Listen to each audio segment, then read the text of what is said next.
राम चाचा जल्दी से बाहर आओ। क्या हुआ अर्जुन? तुम इतनी बारिश में यहाँ क्या करने आए हो? सब ठीक है ना? हरिराम चाचा जल्दी से अपना घर खाली कर दो, गांव में सैलाब आ गया है। किसी सुरक्षित जगह चले जाओ। सब लोग गांव छोड़कर जा चुके हैं, बस हम ही रह गए हैं। जल्दी से अपना घर खाली कर दो। इतना कहकर अर्जुन वहां से चला गया और हरिराम चाचा ने अपने बेटे और बहू से कहा, बेटा मोहन, जल्दी से अपना जरूरी सामान ले लो। गांव में बहुत बड़ा सैलाब आ गया है, जिसके बारे में अभी अभी अर्जुन बताकर गया है। हालात बहुत खराब होते जा रहे हैं। हमें तुरंत यहां से निकलना होगा।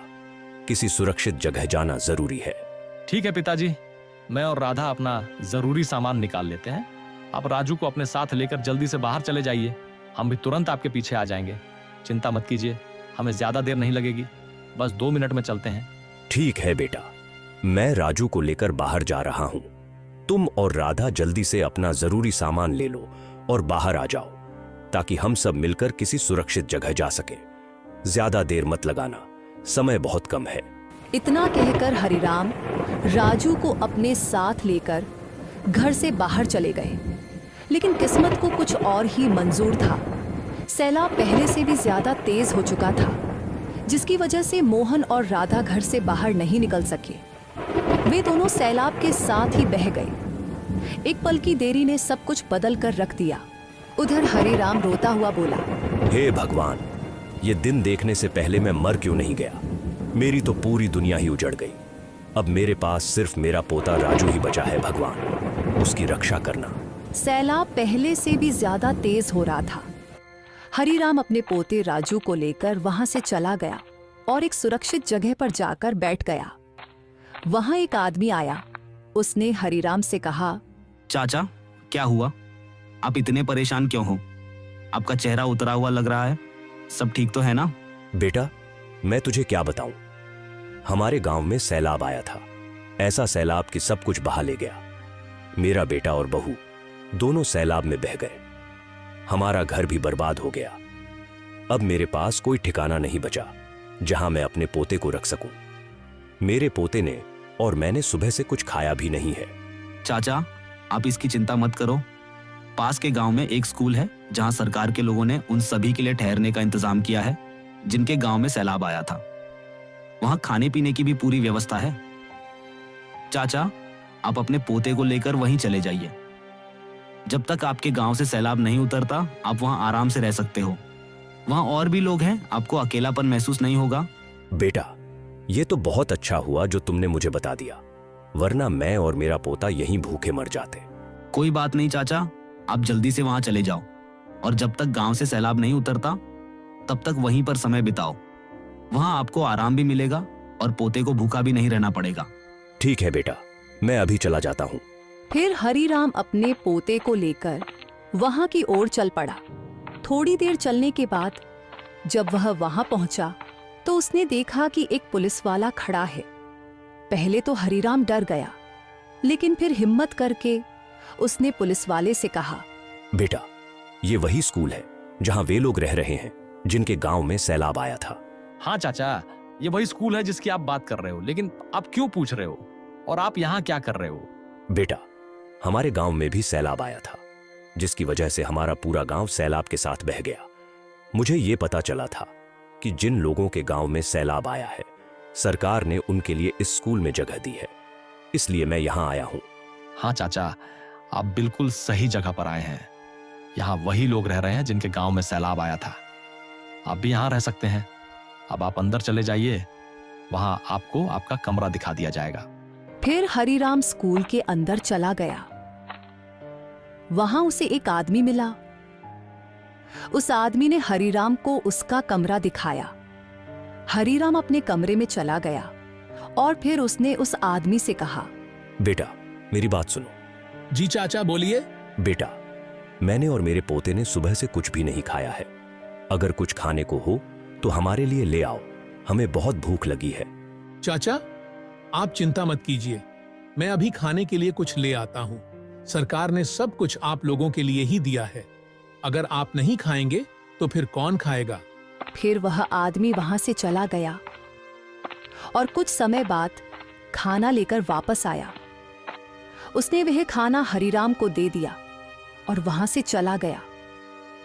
फिर हरिराम और उसके पोते ने पेट भरकर खाना खाया। खाना खाने के बाद हरिराम के पोते ने हरिराम से कहा, दादाजी मम्मी और पापा कब तक आएंगे? कितना समय हो गया है, वो अभी तक क्यों नहीं आए? राजू की बात सुनकर हरिराम की आंखों में आंसू आ गए। फिर वह नरम आवाज में बोला, बेटा राजू, अब तेरी माँ और पिताजी यहाँ नहीं आएंगे। वो अब भगवान के पास चले गए हैं और अब वहीं रहेंगे। तू चिंता मत कर, मैं तो तेरे साथ हूं ना। दादाजी, क्या माँ और पिताजी हमें छोड़कर चले गए हैं? नहीं राजू बेटा, वो हमें छोड़कर नहीं गए, बल्कि भगवान ने उन्हें अपने पास खुद बुला लिया है। इसीलिए वो अब यहां नहीं आ सकते, क्योंकि भगवान ने उन्हें अपने पास ही रख लिया है। जिन्हें भगवान अपने पास बुला लेते हैं वो दोबारा इस दुनिया में नहीं आ सकते। काफी देर तक हरिराम और उसके पोते ने बातें की। बातें करने के बाद वहीं पर दोनों ने रात बिताई। सुबह होते ही हरिराम अपने कमरे से बाहर निकला तो उसने देखा कि वहां कई लोग जमा थे। वो उनके पास गया और उनसे बातें करने लगा। उनमें से एक आदमी ने कहा, चाचा, आप कौन से गांव के हो? और मैंने आपको कल आते हुए देखा था। आपके साथ सिर्फ एक छोटा सा बच्चा था। आपका बाकी परिवार कहाँ है? वो यहाँ क्यों नहीं आए? मेरे परिवार में मेरा एक बेटा, बहू और एक पोता था। जब सैलाब आया तो वह बहुत तेज था। मैं और मेरा पोता तो बच गए, लेकिन मेरा बेटा और बहू सैलाब अपने साथ बहा कर ले गया। अब मैं और मेरा पोता ही बच सके हैं। चाचा, आपकी बात सुनकर दिल को बहुत दुख हुआ। आपका जवान बेटा भगवान को प्यारा हो गया। भगवान आपको सब्र दे और आपके बेटे बहू की आत्मा को शांति दे। हम सब आपके साथ हैं, आप अकेले नहीं हैं। कुछ समय उन्होंने बातें की और फिर हरिराम वापस अपने कमरे में चला गया। समय ऐसे ही बीतता गया। एक दिन पुलिस वाले ने उन सबको बाहर बुलाया और उनसे कहा, हमने आप सभी लोगों के गांव के बारे में जानकारी ली है। आप सभी के गांव में अब सैलाब पूरी तरह से खत्म हो चुका है। अब आप सभी लोग अपने गांव वापस जा सकते हैं। आपको सरकार की तरफ से पैसे भी मिलेंगे, जिससे आप सभी लोग अपना नया घर बनाकर वहां रह सकेंगे। बेटा, यह तो ठीक है कि हम अपने घर वापस चले जाएंगे, लेकिन वो पैसे हमें कब मिलेंगे जिनके बारे में तुम कह रहे हो? क्योंकि अभी हमारे पास कुछ भी नहीं बचा है जिससे हम अपना घर दोबारा बना सकें। चाचा, आप सब लोग इस बात की चिंता मत कीजिए। आप सभी को आज ही पैसे मिलेंगे। जब आप यहाँ से जाएंगे तो मैं आपको पैसे देकर ही रवाना करूंगा, ताकि आप सब लोग अपना नया घर बना सकें। पुलिस वाले से पैसे लेने के बाद सब लोग अपने अपने गांव वापस चले गए और वहां जाकर अपना नया घर बना लिया। और हरिराम चाचा भी पहले की तरह अपनी जिंदगी जीने लगे। वो खेती बाड़ी करके अपना घर चलाते थे। एक दिन वो एक बरगद का छोटा सा पेड़ घर ले आए और उसे अपने घर के सामने लगा दिया। और राजू ने हरिराम से कहा, दादाजी, आप इस बरगद के पेड़ को घर के सामने क्यों लगा रहे हो? राजू बेटे, ये बरगद का पेड़ जब बड़ा हो जाएगा तो हमें सहारा देगा, इसलिए मैं इसे अपने घर के सामने लगा रहा हूँ। दादाजी, ये पेड़ हमें कैसा सहारा देगा जिसकी आप बात कर रहे हो? भला पेड़ हमें कैसे सहारा दे सकता है? बेटा, हर 2-3 साल बाद जब बारिश बहुत ज्यादा होती है तो हमारे गांव में बहुत बड़ा सैलाब आता है, जिससे बहुत नुकसान होता है। इसीलिए मैं इस बरगद के पेड़ को अपने घर के सामने लगा रहा हूं। जब यह बरगद का पेड़ बड़ा हो जाएगा तो मैं इसके ऊपर एक छोटी सी झोपड़ी बनाऊंगा, और जब सैलाब आएगा तो हम वहीं अपना समय बिताएंगे और हमारा कोई नुकसान नहीं होगा। ठीक है दादाजी, लेकिन क्या ये पेड़ हमें सच में सहारा देगा? हाँ बेटा, ये हमें जरूर सहारा देगा जब ये बड़ा हो जाएगा। हरिराम और उसके पोते ने थोड़ी देर बातें की, फिर वे दोनों वापस घर चले गए। जब गांव के लोगों को पता चला कि हरिराम अपने घर के सामने एक बरगद का पेड़ लगा रहा है जो उसे आने वाले समय में सहारा देगा, तो उनमें से कई लोग आपस में बातें करने लगे। हरिराम काका का अपने बेटे और बहू की मौत के बाद दिमाग बिल्कुल खराब हो गया है जो वो ऐसे काम कर रहा है।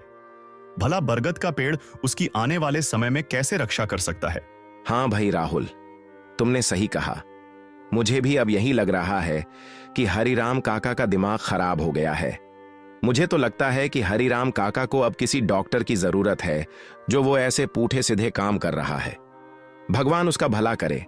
मुझे तो लगता है कि उसी सदमे ने हरि काका का दिमाग खराब कर दिया है। मुझे भी यही लगता है कि हरिराम काका को डॉक्टर की जरूरत है, न कि बरगद के पेड़ की, जो आने वाले समय में उसे सहारा देगा। गांव वाले लोग आपस में बातें करने लगे, लेकिन हरिराम को उन लोगों की बातों से कोई फर्क नहीं पड़ा। वो रोज अपना काम करता और लौटने पर उस पेड़ को पानी देता। लेकिन गांव में कुछ लोग ऐसे भी थे जो हरिराम के इस काम से सहमत थे। वे लोग भी हरिराम की तरह अपने घरों के सामने बरगद का पेड़ लगाना चाहते थे। वे हरिराम के पास आए और बोले, हरिराम, हमें भी बताओ कि तुम यह बरगद का पेड़ अपने घर के सामने क्यों लगा रहे हो, और यह आने वाले समय में हमारी कैसे मदद करेगा और हमें सहारा कैसे देगा? मैं यह बरगद का पेड़ इसलिए लगा रहा हूं क्योंकि हमारे गांव में हर 2-3 साल में एक बड़ा सैलाब आता है, जिससे हमें बहुत नुकसान होता है। लेकिन इस बार जब भी सैलाब आएगा तो मैं अपना समय इसी पेड़ पर बिताऊंगा। मैं इस पेड़ पर एक छोटी सी झोपड़ी बना लूंगा ताकि मेरी और मेरे घर की रक्षा हो सके। हरिराम की बात से सभी लोग बहुत सहमत हुए। फिर उन्होंने हरिराम से कहा, हरिराम काका, आपने हमें आज एक बहुत बड़ी बात समझाई। हम भी आपकी तरह अपने घरों के सामने बरगद का पेड़ लगाएंगे ताकि हम भी आने वाले समय के लिए तैयार रहें। फिर अगले दिन से उन सभी लोगों ने अपने घर के सामने बरगद का पेड़ लगाना शुरू कर दिया। कुछ समय ऐसे ही बीतता गया। बरगद के पेड़ बड़े हो गए। फिर हरिराम जंगल में लकड़ियां काटने के लिए गया। वह लकड़ियां काट कर वापस आया तो गांव के एक आदमी ने हरिराम से कहा, चाचा, मैं आपको कई दिनों से देख रहा हूँ। आप रोज खेत में काम करने के बाद जंगल में जाते हो और लकड़ियां काट कर यहाँ लाते हो। आप कितने दिनों से यहाँ लकड़ियां इकट्ठा कर रहे हो? आप इतनी ज्यादा लकड़ियों का क्या करोगे? बेटा, तुम्हें तो पता ही है कि मैंने अपने घर के सामने बरगद का पेड़ क्यों लगाया है, और ये जो लकड़ियां मैं इकट्ठा कर रहा हूं, इन्हीं लकड़ियों से मैं बरगद के पेड़ के ऊपर अपने लिए झोपड़ी बनाऊंगा। चाचा, ये तो बहुत अच्छा हुआ कि आपने मुझे बता दिया। अब मैं भी वैसा ही करूंगा। जैसे मैंने पहले आपको देखकर अपने घर के सामने बरगद का पेड़ लगाया था, वैसे ही अब मैं भी लकड़ियां इकट्ठा करके झोपड़ी बनाऊंगा। और मैं गांव के सब लोगों को भी बता दूंगा ताकि वे भी आपकी तरह लकड़ियां इकट्ठा करके अपनी झोपड़ियां बना लें, ताकि जब गांव में फिर से तेज बाढ़ आए तो वे वहां रह सके। ठीक है अर्जुन बेटा, तुम सबको बता दो। फिर अर्जुन वहां से चला गया और उसने सभी गांव वालों को बता दिया। सभी गांव वालों ने वैसा ही किया जैसा अर्जुन ने उन्हें बताया था। थोड़े ही समय में सबने अपनी झोपड़ियां पूरी तरह से तैयार कर ली और अब वे निश्चिंत थे कि अगली बार जब भी बाढ़ आएगी वे और उनके परिवार सुरक्षित रहेंगे। कुछ ही समय बाद वैसा ही हुआ जैसा हरिराम ने सोचा था। काले बादल पूरे गांव पर छा गए। बारिश बहुत तेजी से होने लगी। हरिराम ने अपने पोते से कहा, बेटा, वो वक्त आ गया है जिसके लिए हमने ये सारी तैयारी की थी। घबराना मत, अपनी झोपड़ी में चलो, यहां हम सुरक्षित रहेंगे। भगवान ने अगर हमें पहले बचाया है तो आगे भी हमारी रक्षा करेगा। हाँ दादाजी, आपने सही कहा। अब हम अपने पेड़ के ऊपर जो झोपड़ी है वहाँ चलेंगे और जब तक सैलाब पूरी तरह से खत्म नहीं हो जाता हम वहीं पर अपना समय बिताएंगे। हाँ राजू, तुम अब जल्दी से जरूरी सामान ले लो और खाने पीने का सामान भी साथ ले लो। अब जब तक सैलाब पूरी तरह से खत्म नहीं हो जाता हम वहीं रहेंगे और खाना पीना भी वहीं करेंगे। फिर हरिराम और उसके पोते ने अपना सारा जरूरी सामान लिया और अपनी नई झोपड़ी में चले गए। वहां अर्जुन भी आ गया। अर्जुन ने हरिराम से कहा, चाचा, मैं भी तैयार हूँ। मैंने भी अपने घर वालों के साथ झोपड़ी में जगह बना ली है। आपकी बात मानकर हम सब ने पहले से ही तैयारी कर ली थी। अब हमें किसी बात का डर नहीं है। हाँ अर्जुन, ये तो बहुत अच्छा हुआ कि तुमने पहले ही पूरी तैयारी कर ली। लेकिन अब तुम एक काम और करो। जो लोग अभी तक अपना सामान अपनी झोपड़ियों में नहीं ले गए हैं, तुम उन्हें जल्दी से जाकर बता दो कि वे अपना सामान तुरंत झोपड़ी में ले जाएं और वहीं रहे, क्योंकि सैलाब कभी भी आ सकता है। ठीक है चाचा, मैं अभी जाकर सबको बता देता हूँ। फिर अर्जुन वहां से चला गया और जाकर सभी गांव वालों को बता दिया। फिर सभी गांव वालों ने अपना सारा सामान झोपड़ियों में रखा और खुद भी झोपड़ियों में चले गए। फिर से सैलाब पहले की तरह बहुत तेज आया, लेकिन इस बार सब बच गए, किसी को कोई नुकसान नहीं हुआ। जब सैलाब पूरी तरह से खत्म हो गया तो सरकार के लोग फिर से उस गांव में आए। अरे ये क्या, यहाँ तो लगता है सैलाब बहुत तेज आया था, इसीलिए यहाँ कोई घर नहीं बचा, सिर्फ ये बरगद के पेड़ ही खड़े हैं। और ये इतने सारे बरगद के पेड़ किसने लगाए हैं, और इनके ऊपर ये झोपड़ियां कैसे बनी हैं? सर जी, मुझे तो लगता है कि ये सभी लोग उन पेड़ों के ऊपर बनी झोपड़ियों में ही रह रहे हैं। अच्छा, तुम अभी जाओ और उन सब लोगों को बुलाकर मेरे पास लेकर आओ। फिर उस पुलिस वाले ने, जिसे सरकार ने भेजा था, उन सभी लोगों को बुलाने के लिए एक आदमी को भेजा। फिर वह आदमी सभी गांव वालों को बुलाकर ले आया। इसके बाद पुलिस वाले ने उन सभी गांव वालों से कहा, चाचा, क्या आप वही लोग हैं ना जो पिछली बार स्कूल में रह रहे थे, जहाँ सरकार ने रहने के लिए जगह दी थी? हाँ बेटा, हम वही लोग हैं जो पिछली बार उस स्कूल में रह रहे थे। आप सब ने जो समझदारी और पहले से तैयारी की, वो सच में बहुत सराहनीय है। अगर आप ऐसा नहीं करते तो शायद ये सैलाब बहुत नुकसान करता। हम आप लोगों की समझदारी से सीख सकते हैं कि प्राकृतिक आपदाओं से कैसे निपटना चाहिए। सरकार आपकी मदद जरूर करेगी।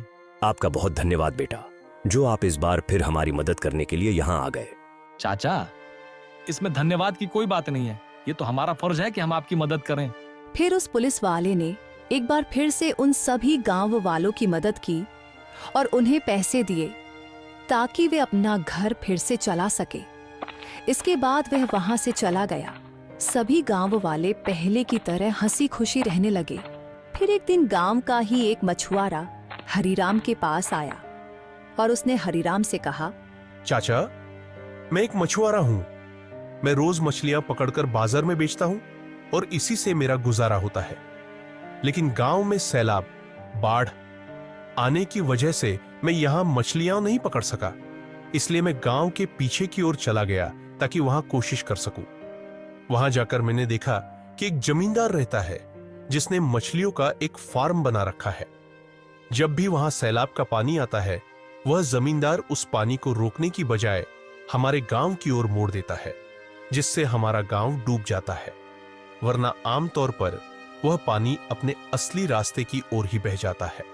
मछुआरे की बात सुनकर हरिराम गुस्से से बोला, क्या तुम सच कह रहे हो जो तुमने अभी कहा है? हाँ चाचा, मैं बिल्कुल सच कह रहा हूँ। वो जमींदार अपनी मछलियों का फार्म बचाने के लिए पानी का रुख हमारी तरफ मोड़ देता है, जिससे हमारा पूरा गांव डूब जाता है। फिर हरिराम ने गांव के 3-4 लोगों को अपने साथ लिया और गांव के पीछे की ओर चल पड़ा। जब वह उस जमींदार की हवेली के पास पहुंचा तो उसने उसे आवाज देकर बुलाया, जमींदार, जल्दी से बाहर आओ, हमें तुमसे बात करनी है। जमींदार गुस्से से बाहर आया और उसने कहा, तुम सब लोग कौन हो और यहाँ क्या करने आए हो? हम सब मंगलपुर गांव से हैं, जो तुम्हारी हवेली के सामने है। तुम्हारी वजह से हमारे गांव में बार बार बाढ़ आ जाती है। तुम अपनी मछलियों का फार्म बचाने के लिए पानी का रुख हमारी तरफ मोड़ देते हो, जिससे हमें बहुत नुकसान होता है। तुम्हारे लिए यही अच्छा होगा कि अब दोबारा ऐसा मत करना, क्योंकि पहले ही तुम्हारी वजह से हमें बहुत नुकसान हो चुका है। नहीं, मैं बिल्कुल भी ऐसा नहीं करूंगा जैसा तुम कह रहे हो। अगर मैंने पानी का रुख तुम्हारे गांव की तरफ नहीं मोड़ा तो मेरी सारी मछलियों का फार्म बर्बाद हो जाएगा। मैं अपनी मेहनत को बर्बाद नहीं होने दूंगा, इसलिए मैं ऐसा हर बार करता रहूंगा। अगर तुमने ये हरकत बंद नहीं की तो हम तुम्हारे खिलाफ पुलिस में शिकायत करेंगे। तुम पर सख्त कार्रवाई की जाएगी। इसलिए तुम्हारे लिए यही बेहतर होगा कि तुम खुद ही ये काम छोड़ दो। नहीं, मैं ऐसा बिल्कुल नहीं करूंगा। तुमसे जो हो सकता है कर लो, लेकिन मैं वही करूंगा जो पहले करता आया हूं। फिर वे सब लोग वहां से वापस चले गए। उस जमींदार ने उनकी कोई बात नहीं मानी। फिर गांव लौटकर वे आपस में बातें करने लगे। फिर अर्जुन ने हरिराम से कहा, चाचा, अगर वो जमींदार हमारी बात नहीं मान रहा है तो हमें ये बात सीधे तहसीलदार या पुलिस अफसर को बतानी चाहिए। वो जरूर कुछ ना कुछ करेंगे। हाँ बेटा अर्जुन, तुमने बिल्कुल सही कहा। हम अभी पुलिस स्टेशन चलते हैं और जाकर उसकी शिकायत करते हैं। हो सकता है कि पुलिस वाले इस समस्या को सुलझा दें। फिर वे सब लोग पुलिस स्टेशन की ओर चल पड़े। थोड़ी ही देर में वे पुलिस स्टेशन पहुंच गए। वहां जाकर उन्होंने इंस्पेक्टर से कहा, सर, हमारे गांव के साथ बहुत बड़ा धोखा हो रहा है। हर 2-3 साल में हमारे गांव में बहुत भयंकर सैलाब आता है, जिससे हमें भारी नुकसान होता है। लेकिन सैलाब की सबसे बड़ी वजह यह है कि हमारे गांव के पीछे एक जमींदार रहता है, जिसने मछलियों का फार्म बना रखा है। जब पानी ज्यादा होता है तो वह जानबूझकर पानी का रुख हमारे गांव की ओर मोड़ देता है, जिससे हमारे गांव में सैलाब आ जाता है। हम आपसे निवेदन करते हैं कि उस जमींदार के फार्म के खिलाफ कार्रवाई की जाए और उसे बंद करवाया जाए, ताकि भविष्य में हमारे गांव को सैलाब के खतरे से बचाया जा सके। तुम सब लोग चिंता मत करो, मैं उसके खिलाफ कार्रवाई करूंगा। अब तुम सब लोग वापस अपने गांव लौट जाओ। फिर वे सब लोग वापस अपने गांव चले गए। ऐसे ही 4-5 दिन बीत गए, लेकिन उस पुलिस वाले ने कुछ भी नहीं किया। अगले दिन फिर सब लोग इकट्ठा हुए और हरिराम ने उनसे कहा, उस पुलिस वाले ने हमारी कोई मदद नहीं की। मुझे तो पहले ही शक था। जब जमींदार ने हमसे कहा था, तुम जहां मर्जी चले जाओ, मैं ऐसा ही करता रहूंगा। इसका मतलब साफ है कि उसने पहले ही पुलिस वाले को घूंस दे दी थी। इसलिए मुझे नहीं लगता कि वो हमारी कोई मदद करेगा। हमें उस पुलिस वाले के पास जाना चाहिए जिसे सरकार ने हमारे गांव में भेजा था। मुझे उम्मीद है कि वह जरूर हमारी मदद करेगा। हाँ हरिराम चाचा, आपने बिल्कुल सही कहा। हमें अब उसी पुलिस वाले के पास जाना चाहिए। वह एक ईमानदार और अच्छा इंसान है। उसने पहले भी हमारी बहुत मदद की थी और मुझे पूरा यकीन है कि अब भी वह जरूर हमारी मदद करेगा। फिर वे सब लोग उसी पुलिस वाले के पास गए जिसे सरकार ने उनके गांव में भेजा था। उन्होंने जाकर पूरी बात विस्तार से बताई। पुलिस वाले ने ध्यान से बात सुनी और गंभीरता से कहा, आप लोग बिल्कुल चिंता मत कीजिए, मैं खुद जाकर इस मामले की जांच करूंगा। अगर वह जमींदार सच में दोषी पाया गया तो उसके खिलाफ सख्त कार्रवाई की जाएगी। किसी को भी अपनी ताकत या पैसे के जरिए दूसरों को नुकसान पहुंचाने का हक नहीं है। हाँ बेटा, अब तुम ही हो जो हमें इंसाफ दिला सकते हो। हमें तुम पर पूरा भरोसा है। चाचा, आप बिल्कुल चिंता मत कीजिए, मैं आपको इंसाफ दिलवाऊंगा। अब आप सब लोग अपने गांव वापस चले जाइए। मैं कल आऊंगा और पूरी जांच करूंगा। अगर जमींदार दोषी पाया गया तो मैं उसे सजा दिलवाऊंगा और जैसा आपने बताया है उसका मछलियों का फार्म भी बंद करवा दूंगा। आपको इस बात की बिल्कुल भी चिंता करने की जरूरत नहीं है। फिर वो सभी लोग वापस अपने गांव चल पड़े। अगली ही सुबह वो पुलिस वाला मंगलपुर गांव आ गया और हरिराम चाचा को अपने साथ लेकर उसी हवेली की ओर चल पड़ा। वहां जाकर उसने पूरी जांच पड़ताल की और फिर हरिराम चाचा से कहा, चाचा, आपकी बात बिल्कुल सही निकली। मैंने पूरी तहकीकात कर ली है और जमींदार वाकई में दोषी है। वह अपनी मछलियों के फार्म को बचाने के लिए जानबूझकर पानी का रुख आपके गांव की तरफ मोड़ देता है। अब मैं तुरंत उसके खिलाफ कार्रवाई करूंगा। उसका मछलियों का फार्म बंद किया जाएगा और उसे कानून के तहत सजा भी दी जाएगी। आप सबको अब चिंता करने की कोई जरूरत नहीं है। इंसाफ जरूर होगा। हाँ बेटा, अब तू ही हमारी मदद कर सकता है। फिर वह पुलिस वाला वापस आ गया और उसने हरिराम को मंगलपुर गांव में छोड़ दिया और खुद लौट गया। फिर उसने 2-3 दिनों के अंदर वह मछलियों का फार्म पूरी तरह से खत्म करवा दिया, जिससे मंगलपुर गांव की समस्या पूरी तरह हल हो गई। अब सब लोग पहले की तरह हंसी खुशी, बिना किसी डर के अपनी जिंदगी जीने लगे। दोस्तों, एक अच्छी कहानी बनाने में हमें बहुत मेहनत लगती है। अगर आपको हमारी कहानी पसंद आई हो तो कृपया वीडियो को लाइक करें, एक प्यारा सा कमेंट करें और हमारे चैनल को सब्सक्राइब करना न भूलें।